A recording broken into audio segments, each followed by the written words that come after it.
possession to open this fourth and final quarter. Magumar John kasama si Jason Webb with Sel Guevara and Jessica Mendoza patrolling the sidelines. This is game number 6 ng Governor's Cup Finals. Rain or shine looking to wrap it up but still down by 9. Itong B-MEG looking to hold him off to force sudden death come Sunday. Walang nakakuha ang ROS sa kanilang opening attack for the final frame. Villanueva may tangan ng bola. Kasama niya sina Pingris, Rivas, Baroka, and James Yap. Ibanez and Belga bodying up on big game. Shot clock winding down. Pingris underneath. What a play. What a play. Again, rain or shine. Magandang depensa ang pinakita. Agresibong score movement para dito sa B-MEG. Extra Rice incorporated on the floor together para sa Rain or Shine. Quinyahan and Belga kasama si Natang, Jaire Ibanez, and Ron J. Buenafe. Quinyahan thinking about that three. Pupunta muna kay Jaire. Nakapukol na yung kaninang third. Di makakuha sa fourth, pero Belga is there to save the day. And that's what Bo Belga as well as J.R. Quinyahan have to do. They have to matter in the glass. Jaire with that tap. Ronje spinning into trouble, finding a way to see the basket. Picks up a foul on Rivas. Rain or Shine is a team when they're doing well, they're teetering on the brink. Getting a breather. As well as yung malas na laro ngayon ni Jeff Chan. Buenafe goes 1 for 2, cutting this deficit to 8. Steal na naman ni T.Y. Tang. Hanging in the air. Mintis lang. T.Y. Tang pa rin. Ayaw talaga. But this time around, meron namang foul. T.Y. Tang making the difference because nakikita siya ng mga kakampi niya. He's putting pressure on the ball. And every time may hawak na bola ang iba, dumidikit siya. Nakakahawa yung energy na ganon. Has missed a number of shots, but forget about that. But it's the positive effect that he's given to this team. 5 out of 7 from the free throw line. But all in all, the defense, just the one like here. Clear defensive play yan. Sang klarong-klarong depensa ang hatid ng Clearman. Zero dandruff. Jamil Cornley now making his way back into this game. Kasama pa si Jeff Chan. It is go time for Rain or Shine. They want to make their move right here, right now. Nakita mo si Coach Cheng, sumasabay na siya. Nangyari kasi kanina, nung nandun sa loob si Blakely, tapos wala si Cornley, dun kumuha ng malaking kalamangan etong B-MEG. Now he's making sure that his import is on the floor when the opposing import is there. Lead of B-MEG down to 7. Villanueva over to Simon. Chan all over PJ. PJ spins, still in trouble, is forced into this timeout. Number of times that PJ, laging naiipit siya na napipilitan siya tumawag ng 30-second timeout. Just pivot will make runs, Rain or Shine will make runs.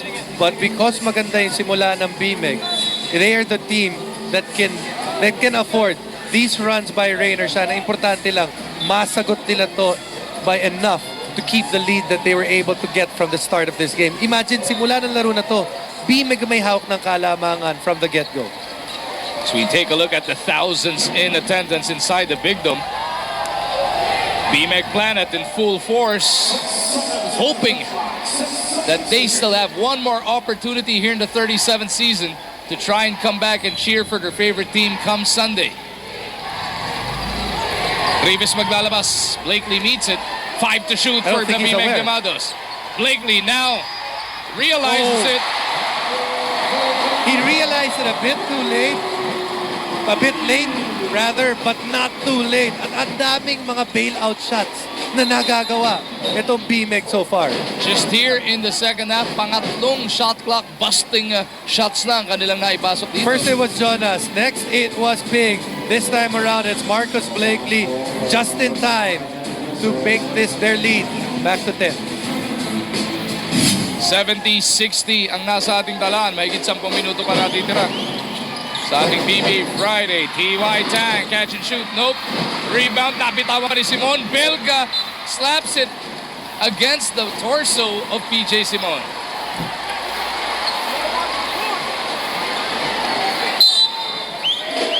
T.Y. Tang maglalabas. Cornley. wanting for some space. TY for three. Bang! He wants it. It doesn't matter if he missed the last two shots. He knows that he is playing positive minutes at hinahanap niya yung bola. Big time basketball being played by Tyrone Tang here at the Big Dome. And if there's one guy na sanay sa pressure situations, kilala naman natin mula nung kolehiyo pa, yan si TY Tang. Can definitely deliver. For more on TY Tang, puntahan natin si Jessica Mendoza. Alam mo, Magu, hindi lang sa court nagbibigay init itong si TY Tang sa kanyang mga teammates. Kahit sa bench, sa huddle nila, he also is not shy to give encouragement. Nakikita mo talaga yung apoy sa kanyang mga mata. And you know, I spoke to him prior to the game and he said, isa talaga sa kanyang mga goal ay ang magkaroon ng championship sa lahat ng mga ligang sinalihan niya, amateur and pro alike. Magu? Of course, TY Tang and the rest of the lineup for Rain or Shine. First timers sa PBA Finals. Nakabawi ng 3 ang B-MEG, Belga. Nice footwork to get those 2 points. Give credit though to B-MEG as well as to Rain or Shine. But first to B-MEG. After that big shot by TY, nakashoot kagad. Ito si PJ Simon. B-MEG starting to get in trouble again. Rivas. Inabot ng foul ni Big Bo Belga. And Rivas wants the head of Big Bo.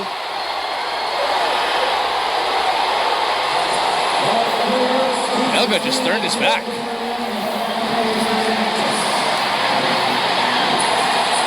Ayan, may kalabang pa yata siya mula doon sa bench ng B-MEG Llamados. And looks like it's Cap Alvin Patrimonio. Yes. Cap Alvin Patrimonio gustong sugurin ito si Big Bo Belga. At pati sila Kaloy Garcia and Coach Yeng Giao. Now at midcourt, emotions boiling over here.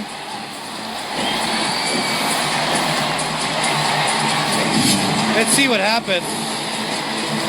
That's a regular foul. Oh, but right there, he pushed the ball into the face of Rafi Rivas.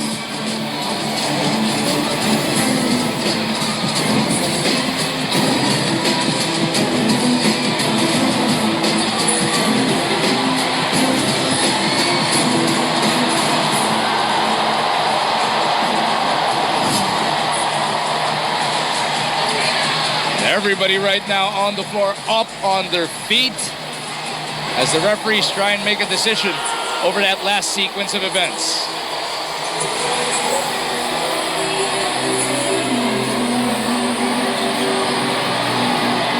The referees reviewing that last piece of action at eto, magkakaroon na tayo ng hatol dito.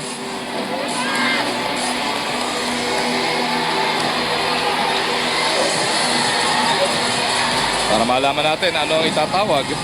Pakinggan natin, ito si Mark Luzon. Foul on number 30, Bo Belga. That's his first 13 foul for the Red Shine Los Angeles. Much ado about nothing. You know, if you look at nangyari naman kay Bo Belga, it wasn't much. The reaction is just a little bit, yun ang nagpalaki no sitwasyon.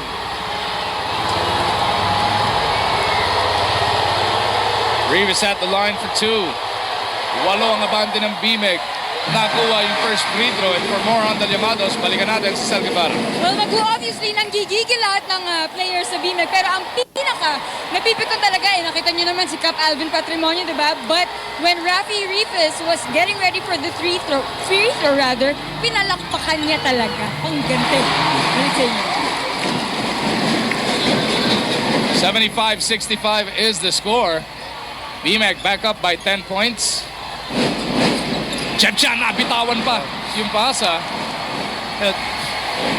Jeff Chan, just not the normal Jeff Chan. And you can even say throughout the entire series, he's not really been the guy that got the mantle para sa most improved player. He's 1 out of 8 so far sa araw na to. And then he's always, he's getting beaten defensively a number of times and always looking around at the referee. Blakely against Cornley. Bibigyan ng pick ni Rivas. Blakely picked up his dribble, finding Baroka at the corner. Patay ang butike ng tira ni Mark. Pero B-MEG ends up with the leather. PJ with another bailout three-pointer. Time and again, B-MEG prayers being answered by the heavens. TY Tang turns it over, 3-on-1. PJ Simon is fouled by Big Bo Belga. And right now, B-MEG is reacting to every foul like that. Looked like Bo Belga was going for the ball. No, he did not go for the ball at all. I think it was a playoff foul. Was it a flagrant foul? Maybe not.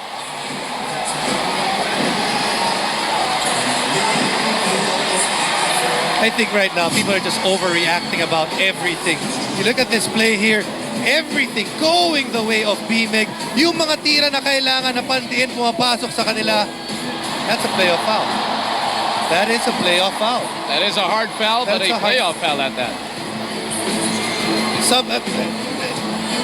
It is just, I think right now, everyone is reacting to everything that's going on.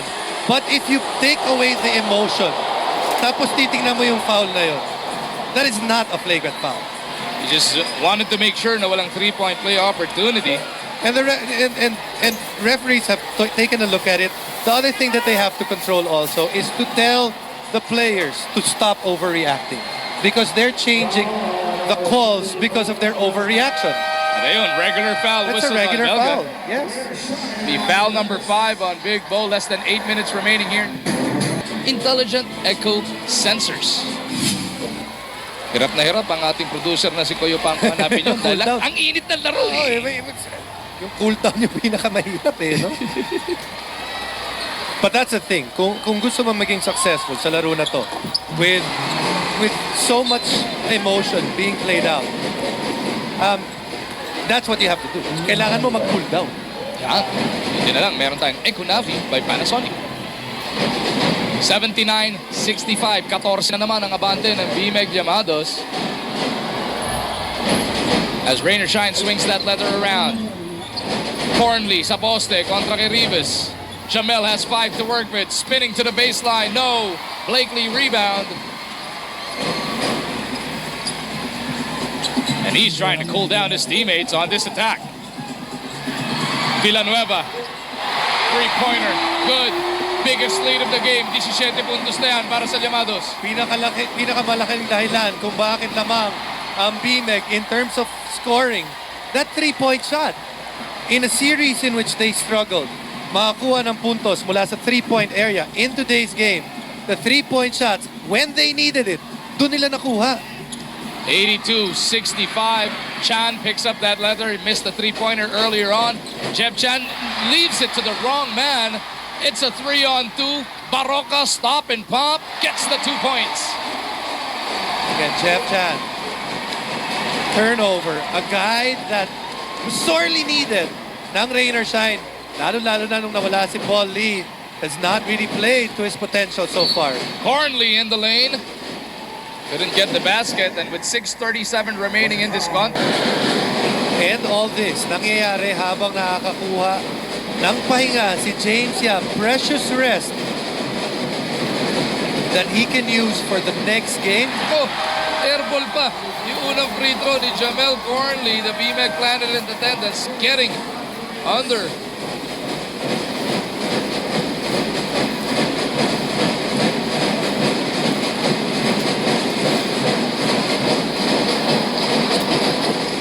Cornley takes care of the second.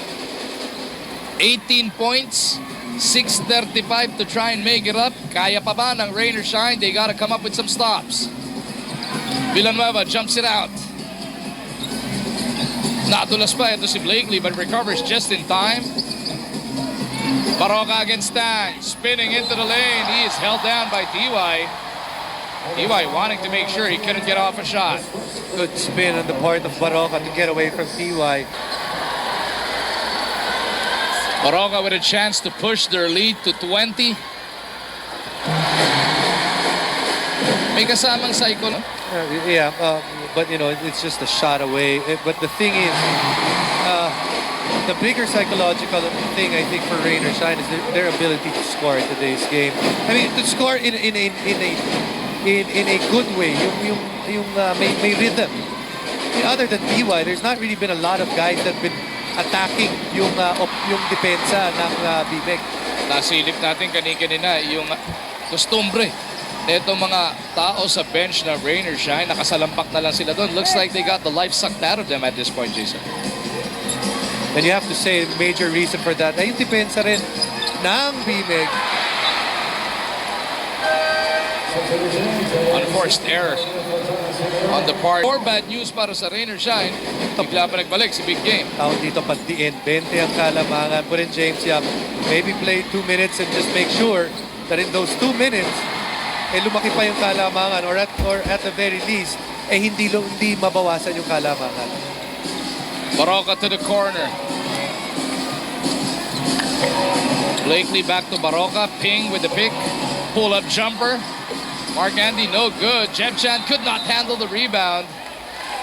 Baroka in the court. Also, because they're gonna have to find a guard that can make a basket. Itong B-MEG. Joshua Bistondo again struggling from outside sa laban ito. Baroka has been the better option so far in this game and they're hoping that confidence kayang dalhin papunta doon sa Game 7. Napuwersa pa itong B-MEG into this timeout as the rain or shine defense held up in that sequence. And B-MEG Planet letting the rain or shine fans in attendance hear it. Smart Araneta Coliseum just over 5 minutes away bago matapos ang ating game number 6. B-MEG looking to hang on. Hinahanap yung pandiin to force sudden death come Sunday. James step back three. Buries it. Playing with so much confidence right now is James Yap.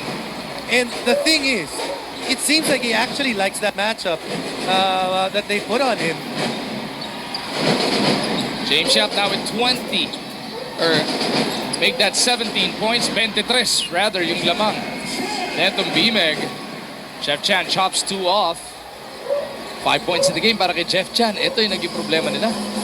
This is more of something for the next game for Jeff Chan because he's got to get his confidence going once again. Napupunta pa sa rain or shine ng bola.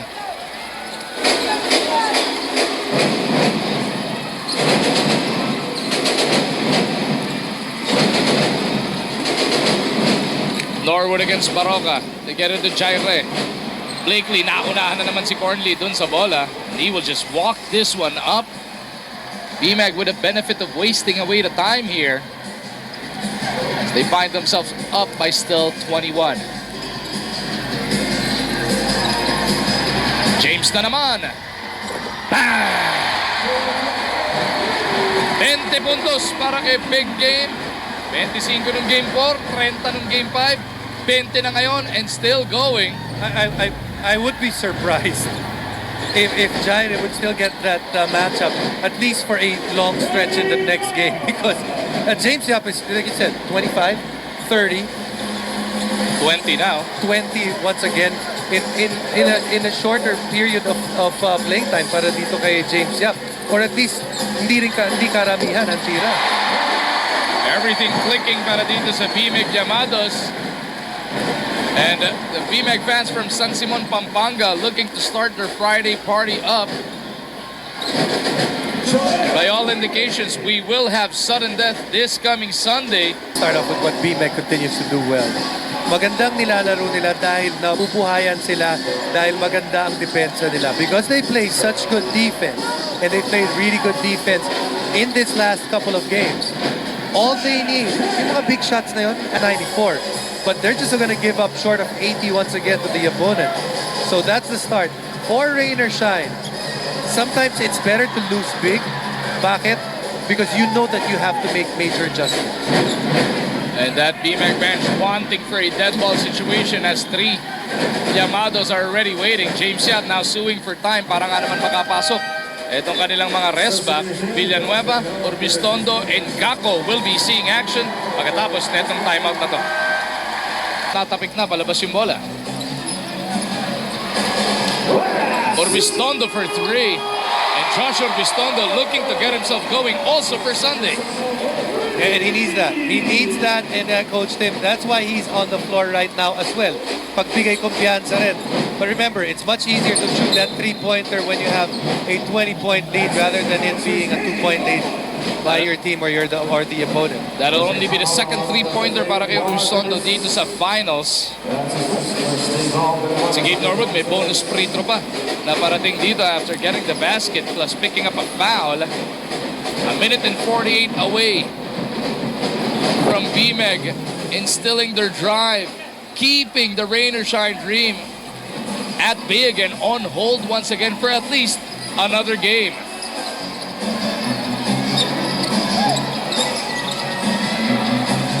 Right now, if you're Coach Yeng, you know that your team is a very streaky team. Ayaw nila mangyari na tuloy-tuloy mangyari dito, talo. As we take another look at this Megaforce power play mula sa Megaforce battery, tibay at lakas. Chan, three-pointer, ayaw pa rin tumama as Jairus takes it back. How essential is it for Jeff Chan to find his touch? All finals long, iisang game lang siya, nag 3 of 6. I believe that was game number 4. How essential is it? Both teams actually shot over 20 3-pointers. 26 para dito sa Rain or Shine, 23 para sa B-MEG. Pero ang diferensya, lilima lang ang na-shoot ng Rain or Shine. B-MEG had 11. If Rain or Shine had hit the same clip as B-MEG, then that would be another plus 18. Laking bagay talaga, no? As we are now under a minute from B-MEG taking game number 6. Momentum. Can we say that it has to be with B-MEG? Definitely. When you win 2 in a row heading into game 7, you have momentum. But these players are professional players and momentum is only a possession away. 48 hours or less than 48 hours to try and prepare for game number 7 for Rain or Shine. Actually, for both squads. Pero Llamados dyan bigla ang B-MEG. Dahil nga, sila dito ang naka-back-to-back. 97-81 is the score as of now. Gakko will just dribble away the time. Tempted to take that shot. Sabi ni Coach Steve Cohn, huwag ka na makatira-tira. Kinuha pa rin ni Gakko. Mintis yan. 97-81 is your final score at meron pang konting gulo habang lumalabas ang mga players dito. Jamil Cornley getting into some sort of argument with some of the Llamados. Joe Devance ang nakasagutan doon ni Jamil Cornley. You know what? I like that. I like that if I'm Rain or Shine. Because all the talk